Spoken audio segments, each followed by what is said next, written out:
Yo, yo, yo, yo, yo. CTB, Chan Top Boxing.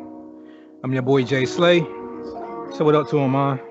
What's up, everybody? Remember to like, subscribe, hit the notification button, comment. You know why? Because we love boxing and you love boxing. Most definitely, most definitely. This is the place where the boxing fans come to get all these delicious entrees of boxing knowledge. What's on the menu for him today, bro? Let's talk about the Whyte and Povetkin post-fight review. Let's do it, let's do it. All right, man, I can see to you, man. I lost 2 weeks in a row. I'm down now to 3-4. You're up to, I believe, 4-2 or five Yeah, and two, 5-2. five and two on the year so far, calling fights. Uh, yeah, man. Give me your overall opinion on what should we start, man? What should we start? Let's start with Povetkin. Let's start with the worst of the worst, and then work our way up. What Okay. was your overall opinion on Povetkin? Um, like we said in the last video, the public workout, he looked horrible. Then in the weigh-in, he looked horrible, but because he was a heavyweight, like you said, because like you got guys like Andy Louise, that ain't in the best shape. Because like in boxing, you don't really need muscles. Sometimes they can restrict your movement. So sometimes, and he was lighter. So I said maybe, like you said, he's getting lighter. And even though his physical appearance, as far as his shape, didn't look good in a heavyweight, that don't really matter, though sometimes. But it can be a telling story as to what kind of shape and how serious he took the fight.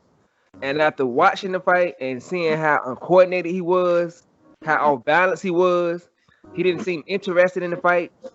It seemed like he was just going through the motions. Like let me go and get it over with, because I had to honor him and give him a rematch. But he looked like a 41-year-old that was tired of boxing, that was just going through the motions. So that's pretty much what I got out of it. Yeah, I somewhat agree with that, man. I kind of saw that. He did, like you said, his physique wasn't that great doing the weigh-ins. Like, I think you say he looked like he got off the couch and cut the TV off and came to the weigh-in. Yeah. So I did try to give him the benefit of the doubt. I did say that as a heavyweight, maybe muscles don't matter. He lost a little bit of weight, so maybe he was trying to slim up a little bit.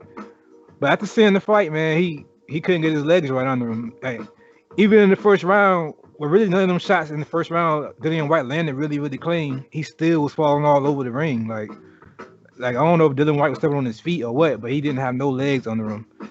I don't think he wasn't trying in the fight. I just think he was looking for that one punch that he landed in the first fight. I think he was looking for the uppercut and he couldn't find it. Dillian White kept a jab in his face. I think he was looking for the hooks. He couldn't find them, and he just wasn't in shape enough. He wasn't in a good enough shape to get around Dillian White's jab and Dillian White's uh, back movement. I say Dillian White, he was more also moving backwards more in this fight than he was in the first fight. So Povetkin wasn't ready for that, and it showed, man. Like you said, he wasn't taking it serious enough to change his game plan and to adapt the way Dillian White adapted. Speaking of Dillian White, man, how do you grade his adaptation? Like, how do you grade his game plan change in this fight compared to the first fight?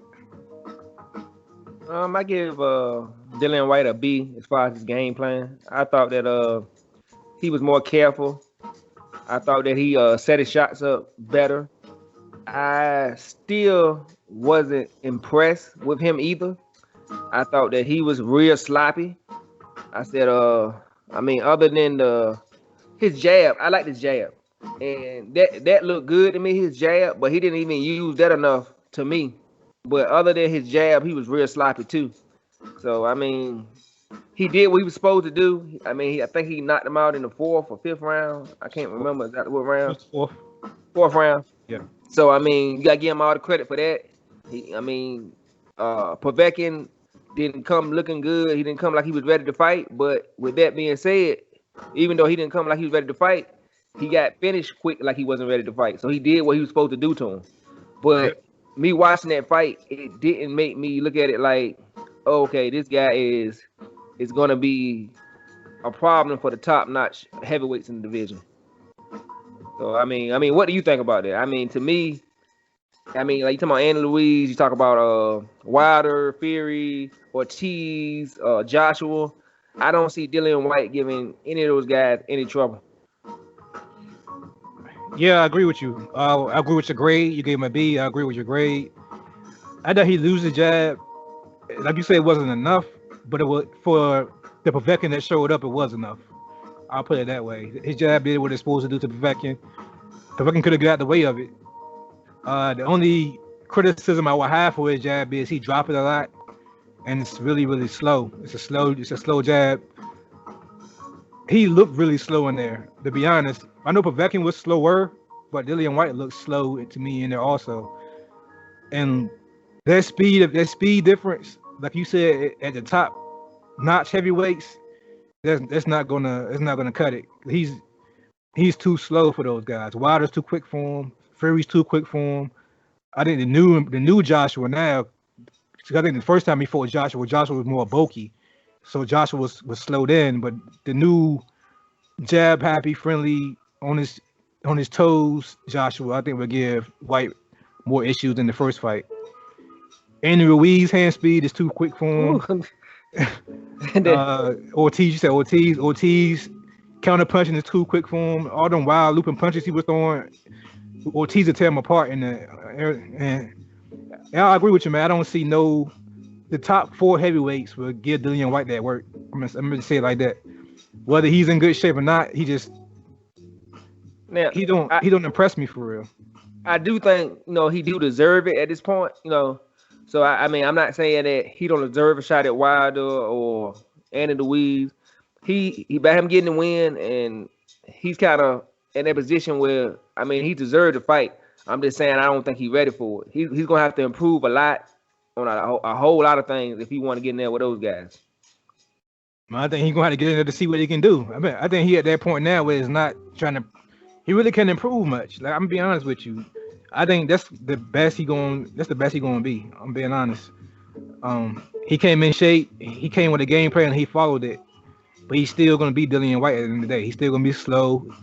He's still not gonna be the best on his feet. He's still gonna be the wild looping body shots, the body snatcher. That's his nickname. He's gonna look wild and go to body shots all day. Mm-hmm. So I think the post fight conference, the announcer actually asked Eddie Hearn about the Wilder fight and would Wilder be the next fight. Eddie Hearn kind of turned it down without turning it down, man. He kind of was like, we tried to make that Wilder fight back then and we wanted bigger and better things. And Dillian White was sounding like he wanted an easier touch now, like he needed a tune-up fight now. Since he fought from when he called it 2 tough fights back to back, he needed now a tune-up. My opinion, that sounds more like he's trying to keep his mandatory on lock, and he's gonna try to coast until Joshua and Fury actually fight. What's your opinions on Eddie Hearn's post fight comments and White's post fight comments? To me, when Wilder was the man, they was bugging him to death. It was give me the fight. I'm the mandatory. This ain't fair. I want Wilder. He's a bitch. This and that. But now the way it's setting up, if Fury and Joshua happens, it makes perfect sense for Wilder and White to fight. To me, it showed that they are not confident in the fight with Wilder and that they can beat Wilder. And also, I think Hearn is thinking about the money as far as he kind of trying to get him set up just for that Joshua and Fury fight. So I guess he's thinking if Joshua can win that fight, most likely you're gonna see Joshua and Dillian White fight instead of Joshua and Wilder fight. So I didn't like that because to me that was a telling sign that you would want, if Joshua can beat Fury, if they fight next, I would want to see Joshua try to make that Wilder fight. But the way Eddie Hearns is talking, it seems like if Joshua does win, he's gonna try to make the Dillian White fight and keep it in house and have another big fight over there in the UK. Yeah, I agree with you, man. I think they're trying to freeze Wilder out. I think it's the whole game plan. I think the whole game plan is to keep the titles over there in the UK and have a UK showdown, no matter whose it is, for undisputed, and try to keep the belts hostage over there. I think that was their game plan from the get go. To be honest, even when Wilder had the WBC, I think their game plan was to wait till Wilder lose and then get that belt and then keep it over there. I think that was that whole game plan, and it shows the way Eddie Hearn promotes his fights and the way all these events are happening now in the heavyweight division kind of shows that. I think PBC are trying to make a Wilder and Ruiz pay-per-view, and basically Eddie Hearn is trying to make a Whyte and whoever wins that undisputed title fight over there. Mm-hmm. So yeah, but you got anything you want to add to this Povetkin Whyte 2 weekend? I think we covered it. Yeah, it wasn't really much to be said. It was I don't know. It wasn't a good entertaining fight to me. It was kind of, I don't know. But with that being said, this CTB. I'm your boy Jay Slay. Cut him out of here, man. All right, everybody. Remember to like, subscribe, hit the notification button, comment. Let's keep this channel growing. Tell your mother about it, your brother about it, your sister, your aunt, your auntie, your uncle, your co-workers. You know why? Because we love boxing, you love boxing. But most of all, peace and love, and we out of here.